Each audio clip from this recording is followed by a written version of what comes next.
Hey guys, Jean-Claude here. We're going to be opening up a Mass Mutations deck today. And before we get this thing started, I would like to thank a brand new patron, Andrew Brandsmaw. He is a $25 patron, so we'll be opening up his decks, I guess, starting next month. Alright. Silver or Gray Archon.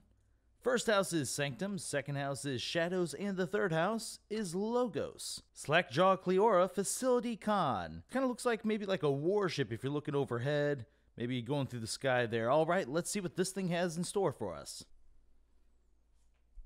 Starting off with Shadows, it's Splinter, 1 power enhanced, 6 damage pips, lights out, Amber whenever you play it, return 2 enemy creatures to their owner's hands. Tempting Offer, Amber whenever you play it, enhanced to capture pip, return an enemy creature to its owner's hand. If you do, your opponent gains an Amber. Shoulder Id is 6 power taunt, cannot fight, and when it would deal damage, you steal 1 instead. Seeker Needle is an artifact, action, deal 1 damage to a creature. If this damage destroys that creature, gain an Amber. Another Seeker Needle, this one with a damage pip. Mutant Cutpurse, 3 power, enhanced 3 damage pips. Whoa, okay. I was just about to say that's already like 10 enhanced, and now there's 13 enhanced in this deck. Mug, Amber whenever you play it with a damage pip. Move 1 Amber from a creature to your pool, deal 2 damage to that creature. Okay, another Mug, this one without the extra pip. Look over there, deal 2 damage to a creature. If it is not destroyed, steal an Amber.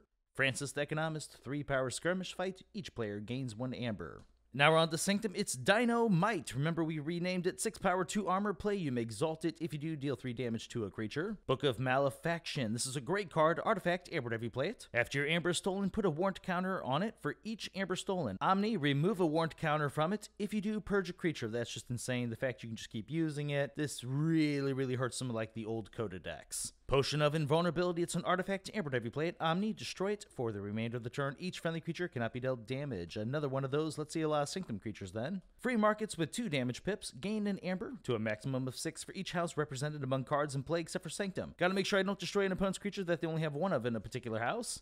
Equalize, Amber pip, 2 damage pips, redistribute the Amber on friendly creatures among friendly creatures, and do the same for enemy creatures. Smite, Radiant fight with a friendly creature, deal 2 damage to the attacked creature's neighbors. Lieutenant Gorvenal with a damage pip. 4 power, 1 armor. After you fight with the creature, Lieutenant Gorvenal captures an Amber. Gizelhart's Zealot, 4 power, enters play ready and enraged. Another one of those. Font of the Eye, it's an artifact. Omni, if an enemy creature is destroyed this turn, a friendly creature captures an Amber. This card's pretty important because our Shadows was kind of lacking the Amber control. Commandeer, Amber whenever you play it with 2 damage pips. For the remainder of the turn, after you play another card, a friendly creature captures an Amber. Now we are on to Logos, it's Sacrobot with the capture pip. 5 power, 2 armor, reap, discard a card from your hand. If you do, you draw a card. Ooh, Mutagenetic Serum. I feel like we had a decent amount of mutants in here already. It's an artifact. Amber whenever you play it. Omni, destroy it. You may use friendly mutant creatures this turn. That could be a really huge card in this deck. Forge Compiler, it's an artifact. After your opponent forges a key, destroy it and ward each friendly creature. Discombobulator, it's an upgrade. Amber, if you play it, this creature gains your Amber cannot be stolen. Bouncing Deathquark with a damage pip. Destroy an enemy creature and a friendly creature. You may repeat this effect as many times as you like, as long as it's possible to repeat the entire effect. Titan Engineer, 6 power, while it's not on a flank, keys cost +1 Amber. Munchling, 3 power skirmish, fight, you may discard a Logos card from your hand or archives. If you do, you gain an Amber. Lethologica, Amber whenever you play it, discard cards from the top of your deck until you discard a Logos card or run out of cards. If you discard a Logos card this way, put it into your hand. Ooh, almost dropped it there. Daughter, 2 power, elusive, during your draw a card step, refill your hand to 1 additional card. Demobot, 3 power, reap, discard a card from your hand. If you do, you draw a card, destroy to steal an Amber. Bot Bookton, wow, this deck really seems to like its double damage pips on cards. 4 power, reap, play the top card of your deck, and the final card of the deck is another Bot Bookton, this one, of course, without additional damage pips. Okay, let's see here. Luckily, our Sanctum did have some Amber control in it, so that is going to be important for this deck. That has a steal, which I expect us to get an Amber off of, so we'll pull that up. Okay. Decent amount of Amber there inside of Sanctum. Shadows, man, I can't remember too much. Seeker Needles might be able to get us some. I guess we'll pull those up. All right, so 1, 2, I guess 3, 4, 5, 6, probably 7, 8, 9, 10, 11, 12. This is typically good for 3, so 15, 16, 17, 18, 19, 20, 21. That is quite a bit more than I was expecting. Let's see the Amber control in here. So look over there. Book of Malefaction doesn't stop them from stealing. Equalize kind of spreads out some Amber, but we won't mess with that. Commander, of course. Discombobulator messes with our opponent taking it. Okay, let's see here. Okay, Titan Engineer's nice. Capture Pip, Font of the Eye. Okay, most of it will fall inside of Sanctum in this particular deck. It as well. All right, so 1, 2, 3, 4, 5, 6, 7, 8, and that's all she wrote. I guess it's okay. 2 of the cards are pretty big. You had the Commandeer combined with Font of the Eye to be able to slow our opponents down in case they can go like above 7. A lot of these are only good for taking our opponent off of 1 amber, so it only works if they go to 6. But being able to combine a Font of the Eye with like any of these other effects is nice because we can stop them from forging a key in case they get up to 7. All right, let's bring up the creatures now. I've had a lot of distractions this video so far, so I'm sure there's going to be quite a few jump cuts. Had some things involving a cat and a dog. Yeah, hopefully I got rid of those.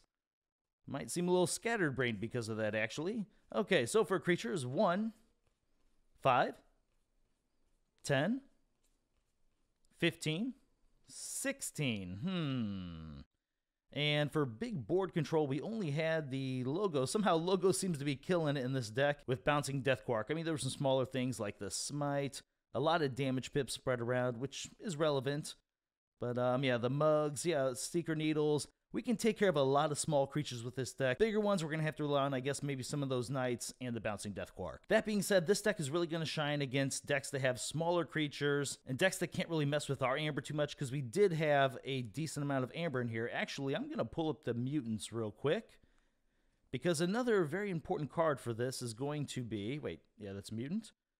Is going to be that Mutagenic Serum. If we can get some sort of use out of that to turn into a big amount of Amber, that could be relevant. Maybe just instantly get half a key off that thing. Let's see how many mutants. 1, 2, 3, 4, 5, 6, 7, 8, 9. Okay.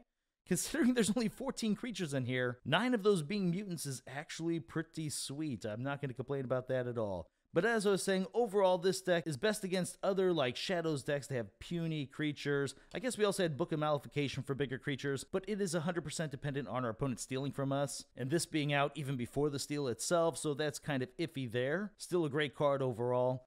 Logos always doing its thing. This set really kind of brought Logos up in a major way. So many of the cards are essentially allowing you to cycle, combined with an effect for the most part, so that's pretty strong.